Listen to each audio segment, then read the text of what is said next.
Why audit readiness? Why not audit defense? Audit defense is a firefighting situation. Unfortunately, though, 90% of the customers I deal with, they only realize they need someone's outside help or internally pull their act together when it's almost too late.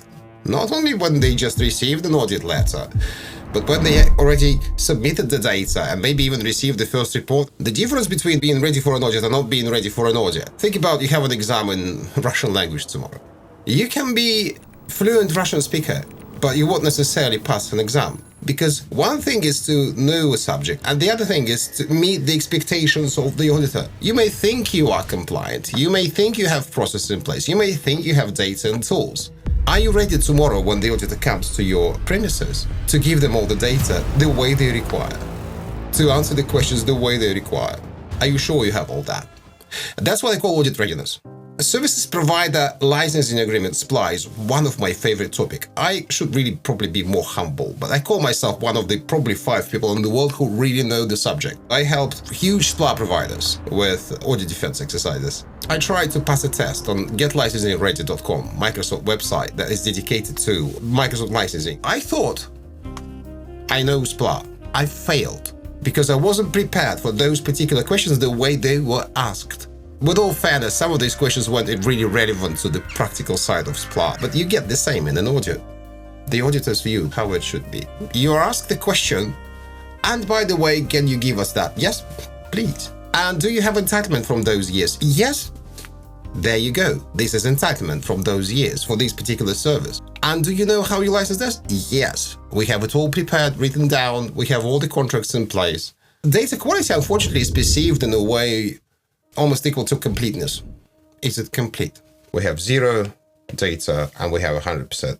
Could be entitlement, could be your inventory, could be inventory of virtual servers. What is perceived as data quality is this completeness. So we try and hit 95% usually, because you very rarely hit 100%. 95% is usually a good idea. Firstly, who checks the completeness and how? Do you verify it against secondary data sources? Just recently, I received a data set from Microsoft Assessment and Planning Toolkit, and I look at it and I think something isn't right there. The error rate is too low. Did they scan the whole thing, or did they just select certain service and give me that data? So I would request that customer to provide me a secondary source of data so I could cross-check it. It could be Active Directory, it could be data from antivirus. So that's the first thing. Actually, the data quality is two-dimensional. You have almost like a magic quadrant of data quality. We'll keep the completeness here from 0 to 100%. And this is measurable, well, sort of measurable. But there's another metric which is arbitrary, more or less. It's difficult to measure it. It's more of a feeling you get from looking at the data, which is trustworthiness. So the question you need to ask yourself, will the auditors trust that data? What if you need to assess your SQL Server position and you get inventory from SCCM, Microsoft System Center Configuration Manager? It doesn't return SQL Server editions. So all you get is SQL Server version this, version 2012, version 2016. But you must know what edition that is, either enterprise or standard. If you don't have any other tools, usually there's a manual exercise. If the number of servers is not that high, say 20, 30 servers, you just ask admins, just declare. And they declare it. The data may be 100% complete, but its trustworthiness is close to 0. People don't have time, people think, people perceive, and in an audit or in any assessment, you need to know exactly what is installed there. So you need to trust the data, and therefore your data should be somewhere in this quadrant. And when the trustworthiness is that low. The other example, the other extreme is, say, entitlement data. In some organizations, you go to the procurement department and you say, can you give us please all the SAP procurement docs that you have, because we need to study your entitlement. There are no other sources. We haven't found anything else. And what you're given, it's probably a box. And I've dealt with this. And then you sit there for 2 weeks in the procurement department and you scan all those paper documents into PDFs. You write down all the details from all the exhibits, Oracle, SAP, rarely Microsoft, that's most electronic. That data has pretty high level of trustworthiness. So in regards to the x-axis here, it'll be somewhere around here, because, well, those are original documents that come from the vendor. But its completeness may be low. Somewhere here.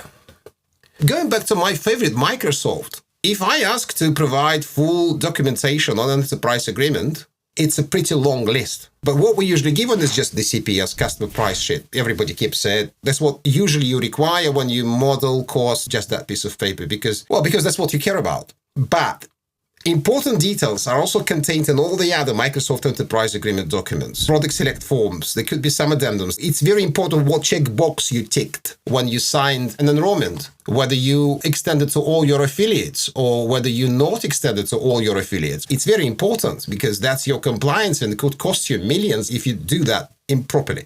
And that's what we assess. So for us, if you give us just CPS, the trustworthiness of the CPS is high. The completeness of the EA entitlement is it's not that. So what you should really try and do when you prepare, when you try and get ready for an audit, is to get all the data sources, get all the answers to this part of the quadrant where the data is nearly complete and you really trust it. It's verifiable. Data that can be verified can be cross-checked with other sources. It's trustworthy.